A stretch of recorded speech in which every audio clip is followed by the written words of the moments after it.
So I don't want to hear from anything about, oh, these amendments do all these bad things. Well, let's go fix them. We have a chance right now. Fix them.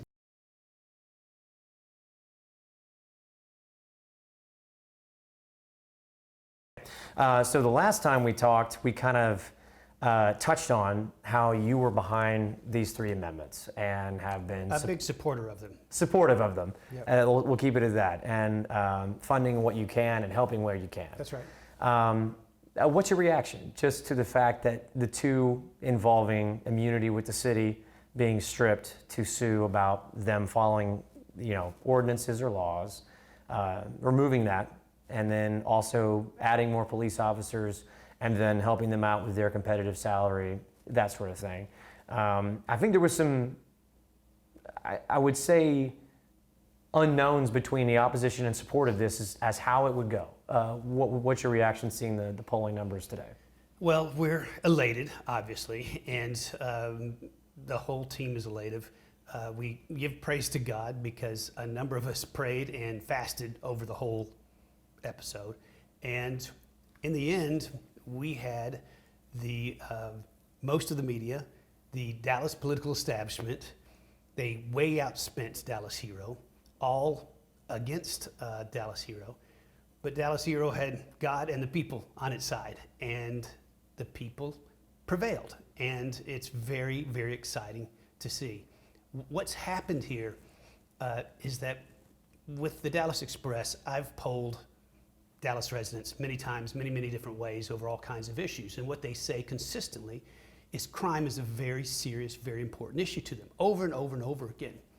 Yet the city council, over and over again, will only allocate scant resources over to solve the problem. They just won't solve the problem. The budget for Dallas went up $400 million this year. And they allocated just a few more $1 million to the police department. Meanwhile, they say, well, look, if we could recruit more officers, we need 4,000. Some people say 3,600, some say 4,000, and right now they're at around 3,000, 3,100. So we'd get more if we can, we just can't recruit them, we can't recruit them. To which I say, well, why don't you raise their pay? Because in the private market, as you're aware, I could fill every slot tomorrow morning if they let me raise their pay. But interestingly, in government, where more money seems to be the solution for everything, right? They always want more money, more money. More money is the answer.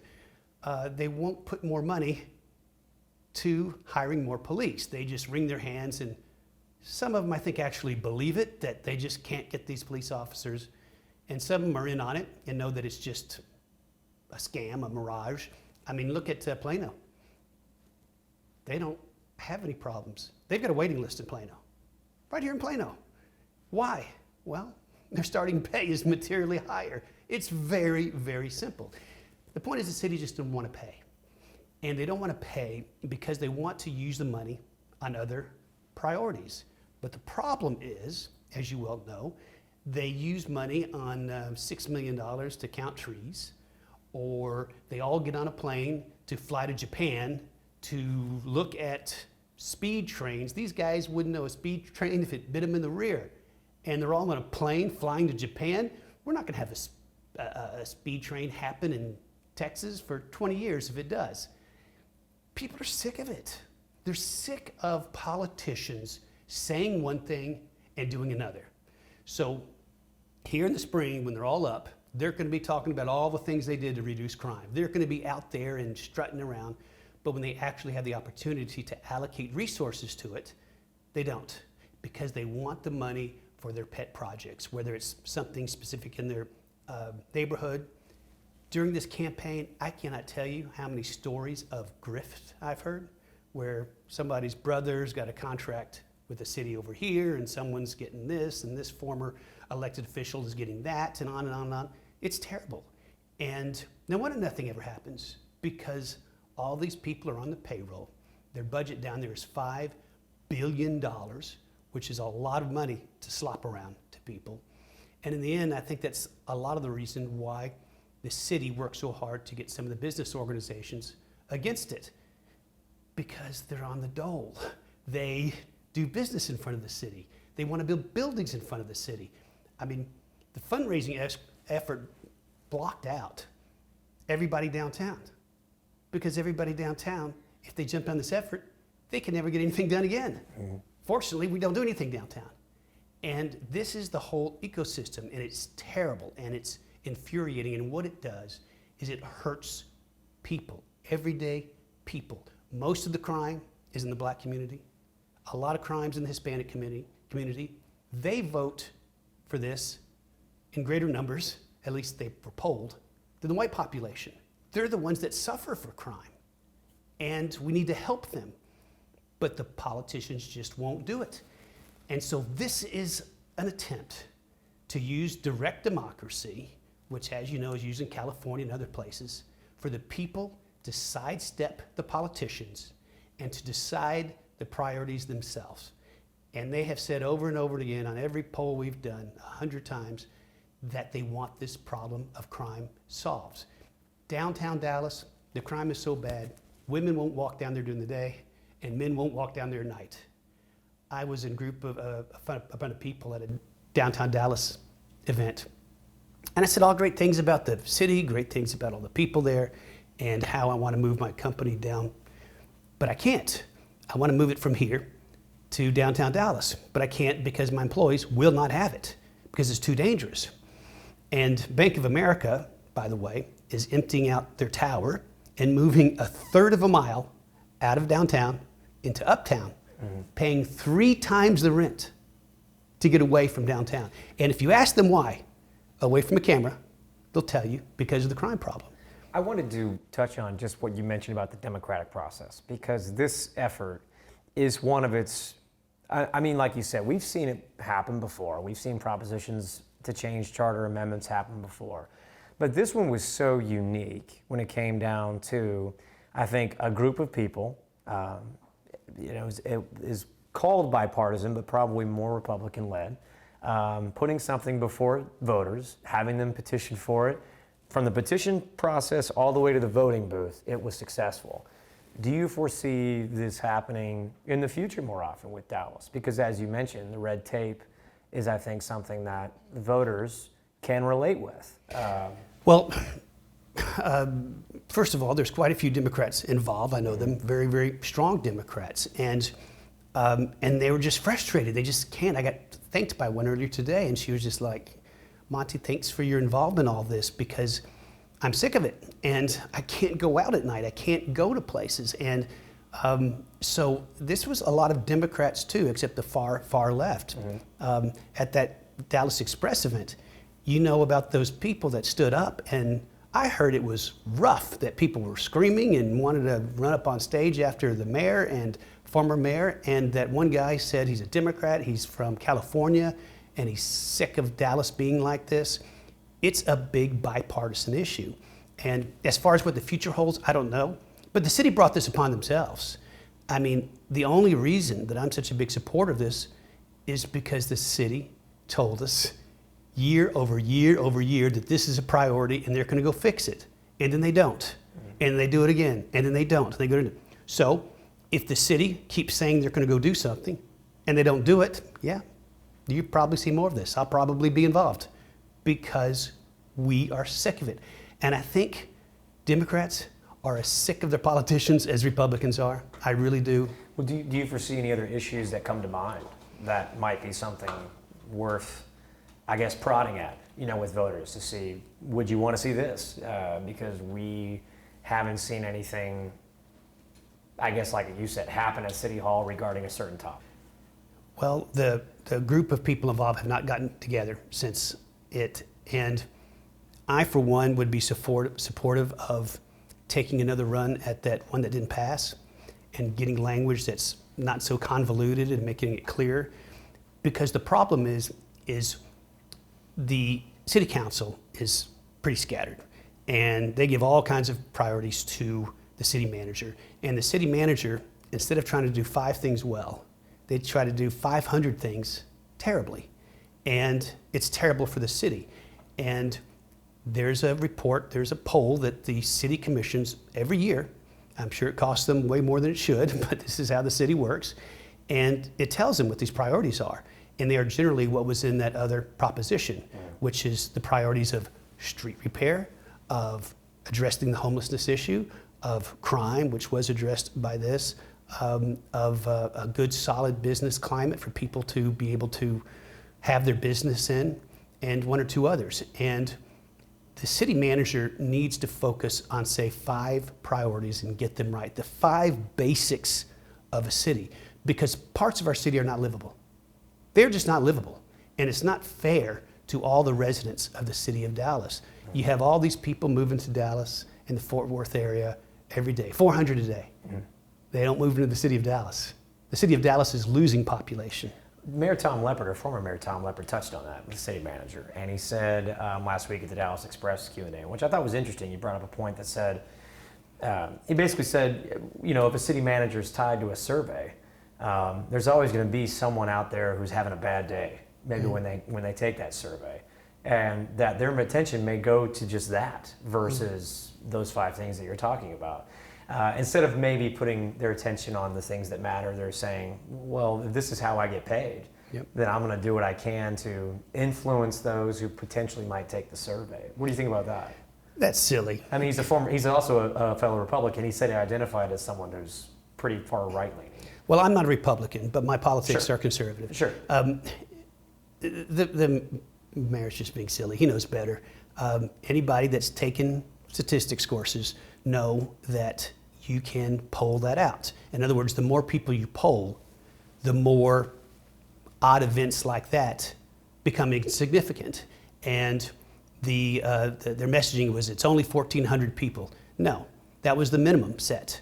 They can poll 10,000 people if they want to. And you talk about filtering out these one-offs, that would do it fantastically, and the margin of error would be non-existent. They could get it very, very exact. So that's not a good reason. It's that they don't want the money to go to the priorities that the people want it to go to. They have their own priorities, and I hazard a guess as to what those priorities are, but they're not the same ones as the people. You took some bruising a little bit on this campaign, just because you kind of came out in support of it, and the Dallas Express has been very supportive of it, and you've had some opponents that have said, well, Monty, doesn't even live in Dallas, he has nothing to do with Dallas. I mean, there's been a lot of things said about you. Not nice. Yeah, I mean, what do you think about just how this ends? And I mean, look, do you foresee yourself kind of getting more involved in politics here at the local level? Like you said, you mentioned last time we talked. I won't run for office. That's not for me. But or just in general, like I said. I mean, doing some of these campaigns similar to what you just did. With maybe, Zero. possibly. I'm involved in other initiatives, and they're initiatives to make our city and state better. I'm going to be down in Austin again to try to get a concept called the Haven for Hope, which is in San Antonio, a very successful homelessness venture that we're calling the Refuge for Renewal, and we want to get it going in Dallas. It's kind of a one-stop shop to help these poor people. They need our help. But one key factor is it can't be downtown. You have too much density downtown. And when people leave that shelter and walk around downtown, and these poor people, many of them have problems. They've got mental problems. They have addiction problems. Many of them, not all, but many of them commit crimes, and many of them scare the residents down there. Well, that's not fair. That's not fair that commerce has to come to a stop because these people need help. So let's get them in a place a little bit away from downtown. Let's have as many facilities as we can in that one spot. Let's let police know. Police pick up people, and they don't know where to take them. Well, the answer is going to be take them to Refuge for Renewal, and either they're going to be helped there, or the refuge will take them to where they can get help. And that is in Dallas, or are you planning on opening that in San Antonio? It's in San Antonio, called Haven for Hope. We plan on opening it in Dallas. Interesting. And just that one feature of cops always knowing where they can take someone is a huge boon and a huge help. Moving into I don't know, I have a lot of questions for you here. That's okay. But I don't want to take up a ton of your time, but this is going to kind of probably evolve into a legal battle. And I think people challenging the constitutionality of how a city can allocate funding in certain regions of their budget. And how involved do you think the Hero Group will be, or just based off of this? And I know that there was a mention by your associate here who said that city resources will probably use to fight this legal challenge if it is to be fought at all. That's one aspect of things. People have talked about how money, new revenue, going to this effort could be taken from other departments. Other departments would lose from it.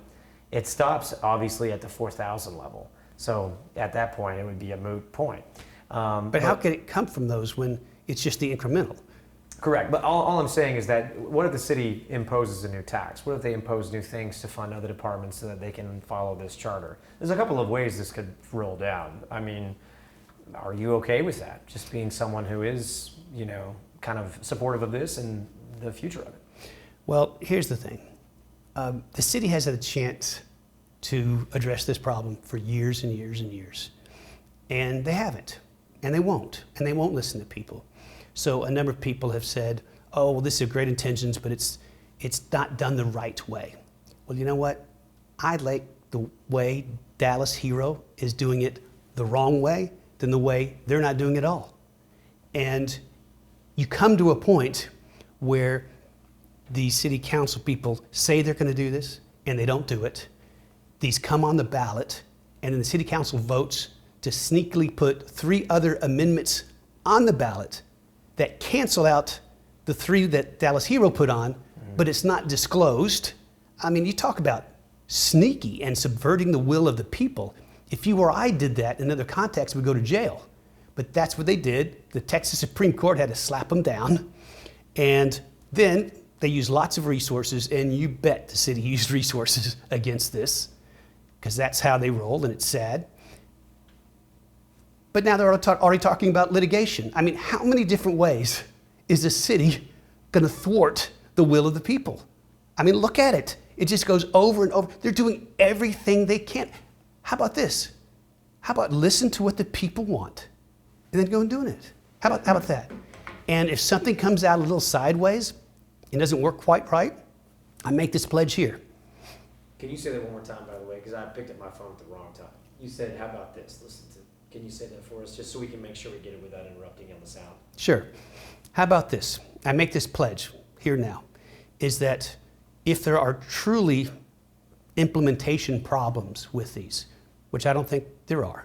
We had a Harvard-trained lawyer and another person that's probably the best municipal lawyer in the state of Texas draft this, okay? So they're fine. But if there is, the legislature is coming up in session.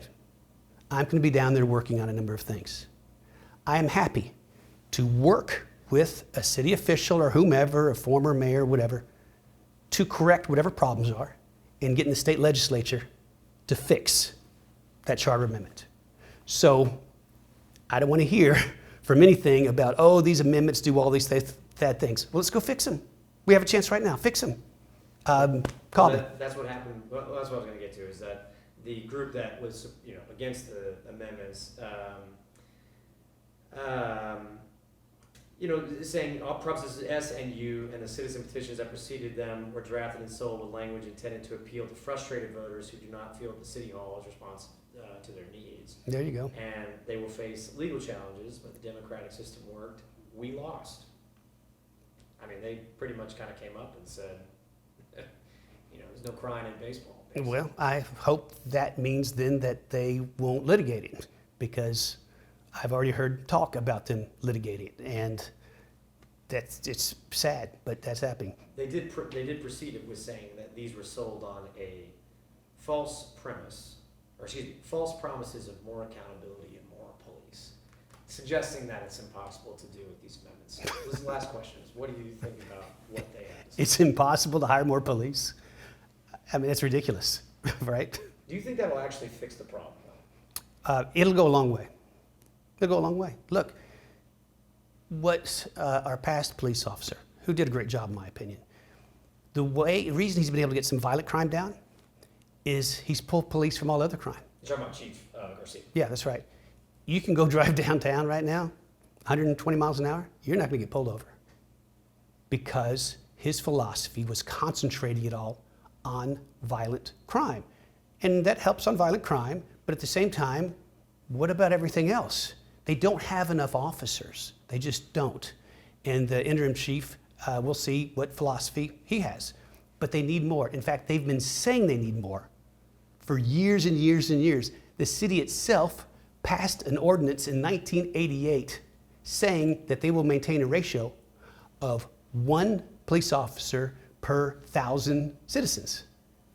Well, that's the ratio that the amendment seeks to achieve. So the city has been saying itself forever. They've been violating it forever. Every city council people meeting, they pound the desk and they wring their hands about, we just can't find enough people. Everybody says it saves the problem. They say it solves the problem. So why wouldn't it solve the problem if they say it solves the problem? Mm-hmm.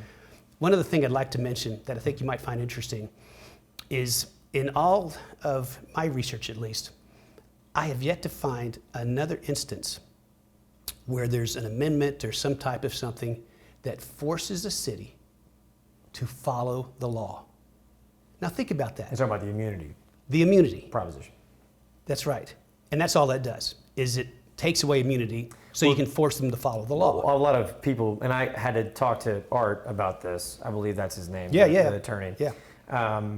A lot of people are saying that that could open up unintended consequences of possibly suing, people who are doing the scope of their job, police officers, that sort of thing. That's not how it's written. It's do ridiculous. Do you think that that is being, when everybody hears immunity, they just go straight to that, not the fact that someone's following the law? They go straight to that because they think that sells their opposing position. There's nothing. Are you worried about that, though? No. There's nothing in the amendment that gives a cause of action against an individual. Mm-hmm. It's not there. You can't just make something up that's not there. It's not there. It gives people the right to force the city to follow the law. And then the remedy, if the city's not following the law, there's nothing that bad happens even to the city. There's no money paid. There's nothing. All it does is then makes the city follow the law. You're just talking about like a TRO or an injunctive. Yeah, it's an injunction. Yeah. It's injunctive relief. That's all that's allowed. So check this out. If you break the law, or if I break the law, we go to jail or we get fined. But our government breaks the law all the time. And when you call them on it, they just say, oh, well, we're government. We've got immunity. I mean, it's ridiculous. Can you imagine how outrageous that is? This should be something that is picked up across the country. In fact, I think Art's already got some in-Bible calls on it.